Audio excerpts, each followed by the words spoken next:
Ravat Hashem, le cours est dédié à Yitzhak ben Rachel ben Ezra de Danemark, Charlotte bat Clara Blum, et aussi la refoua shlema pour Auriel Yosef ben Yehudit Siboni et le Rav Asher Siboni de Marseille. La Gemara de ce matin, Baba Kama 81a. Tanu Rabbanan, Chachamim nous enseigne, Maaseh bechassid echad, il y avait une histoire avec un homme très pieux, Shaya Goneach Milibosh, il avait des palpitations de cœur. Donc, c'est pas comme aujourd'hui, tu vas, il y a de l'hôpital, ils te branchent, ils te disent exactement, il y a une veine qui est bloquée ou un ordre qui est bloqué. C'était, il y a 3000 ans, c'était pas comme ça. Shalou la Rofim, ils ont demandé au docteur, à cette époque, qu'est-ce qu'il faut faire avec lui? C'est quoi le médicament? Il n'y avait pas de médicament. Alors, qu'est-ce qu'on fait? Amrou, en lo takana, achinak chalav roteach mishachrit le shachrit. Le seul moyen pour enlever ces palpitations de cœur, qu'il boit de lait chaud, dès qu'il a été trait, dès qu'on a trait le lait, qu'il est chaud encore, qu'il le boit chaque matin. Un verre chaque matin, dès que le lait est trait. Alors, il vit ou lo'ez, vekashru lo bekaramita. Les amis lui ont amené une chèvre, ils ont attaché la chèvre au pied du lit, et chaque matin, il se levait, il avait la chèvre, il faisait traire le lait, et il buvait un verre de lait chaude.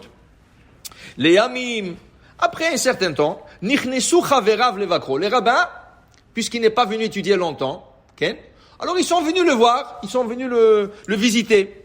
Quand ils sont rentrés à la maison,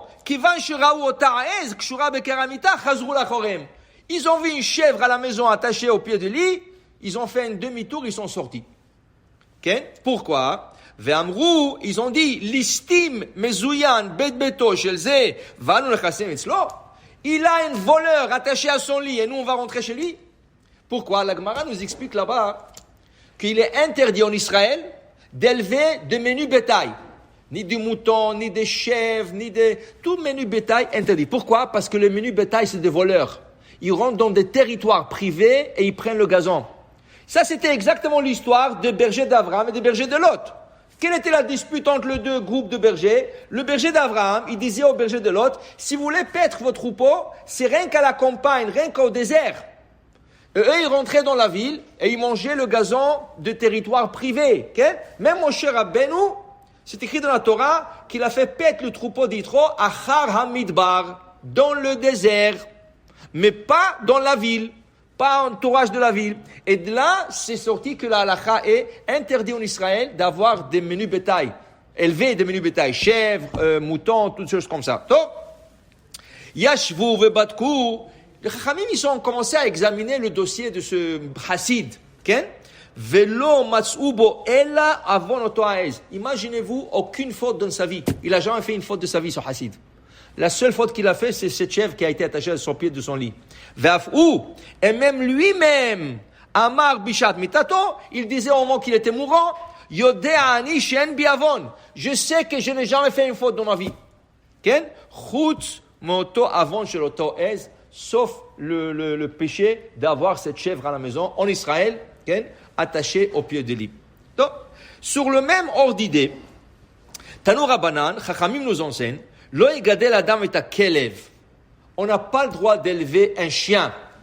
Ela imken kashur bashalshelet, à moins qu'il est attaché à une chaîne. Il faut attacher un chien à une chaîne. Okay? Et la Gemara nous dit que Rabbi Eliezer Agadol Omer, am gadel klavim kim gadel chazirim. C'est tellement grave d'élever un chien à la maison, c'est comme élever un porc. Alors, Agmara dit, c'est quoi la différence? Chien, porc, tous les deux sont pas cachés? Il dit non. Parce que pour le porc, il y avait déjà une malédiction de Chachamim, les mekam ala be'arour. Chachamim, ils ont maudit celui qui élève des porcs. Okay?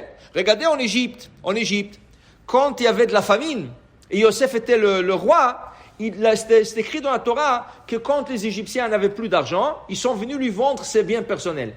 Au début, ils vendaient leurs champs. Après, ils ont vendu leurs chevaux. Après, ils ont vendu le troupeau. Okay? Et après, ils sont vendus eux-mêmes comme esclaves. Mais c'est pas écrit qu'ils ont vendu leur porc. Okay? Leur porc, ils n'ont pas vendu. Et la Mishnah nous enseigne, dans Masechet Sota, la Mishnah nous enseigne qu'à l'époque de Yosef, le pays numéro un d'élevage de porc, c'était l'Égypte. Comment ça se fait que la Torah ne dit pas que Yosef, il a acheté le porc? de ces Égyptiens, justement, il ne voulait pas. Quand il venait lui offrir des porcs, il dit ça, je ne prends pas. Tu peux me donner ton cheval, ton âne, j'achète. Tu peux me donner tes brebis, j'achète. Ta maison, j'achète. Toi, comme esclave, j'achète. Des porcs, je n'achète pas. Okay? Pourquoi? Arour, maudit celui qui élève des porcs. Alors il te dit, Rabbi Eliezer Agadol, élever un chien, c'est comme élever un porc. Arour. Okay? Alors il faut comprendre. Dit la Gemara, ça dépend aussi quelle situation. Amarav Yosef bar Manio, mais Amarav Nachman, Bavel ki rasmuchan asfardami. Si quelqu'un habite dans le territoire occupé, en Israël, il y a des terroristes qui veulent le soir rentrer et tout ça, Ken, il a besoin d'un chien. Ça, c'est permis. Mais, la Gemara dit qu'il doit l'attacher en journée et le soir, il le lâche. Il lâche le chien pour qu'il fasse sa patrouille, pour qu'il tourne, pour qu'il surveille, qu'il protège. Ken. Mais comme ça, dans la maison privée ou dans la ville, il ne faut pas avoir de chien. Pourquoi? Et la Gemara nous explique pourquoi. La Gemara nous dit que, imaginez-vous, il y a une femme enceinte. Elle passe devant le chien et le chien commence à aboyer. Elle a peur, elle peut faire une fausse couche. Si elle fait une fausse couche, c'est la responsabilité du patron de ce chien. Tu as pris une responsabilité sur toi qu'une femme a fait une fausse couche à cause de toi. De la peur, elle peut faire une fausse couche. Et la Gemara nous ramène une histoire. Elle ramène une histoire. La Gemara dit qu'à l'époque du Talmud, qu'il n'y avait pas de fourneau, de four privé, chacun, il y avait un grand fourneau, que tout le monde allait là-bas pour faire le pain, cuire le pain. Alors voilà que cette femme arrive pour faire son pain, sa pâte, elle avait une pâte, elle voulait cuire son pain. Navarba kalba. Il y avait un chien là-bas, il y avait une personne déjà là-bas, un homme avec un chien, et le chien commençait à aboyer sur la femme. Il lui dit, n'aie pas peur madame, je lui ai arraché le dent, il ne peut pas te mordre. Je lui ai arraché le dent. Elle lui dit, c'est trop tard. Elle était enceinte, et de la peur qu'elle a eue, elle a fait une fausse couche. Okay? Elle a dit, c'est trop tard. Alors pour te dire, c'est une responsabilité. Alors maintenant tu dis, qu'est-ce qui arrive avec un petit poodle? Un petit chihuahua, tout petit comme ça. Alors est-ce qu'on peut l'avoir? Okay? Alors il y a des autres problèmes à l'Afrique. Okay? C'est quoi le problème à l'Afrique qu'il y a avec tout ça? D'abord, les chiens ne sont pas propres, ils transpirent beaucoup.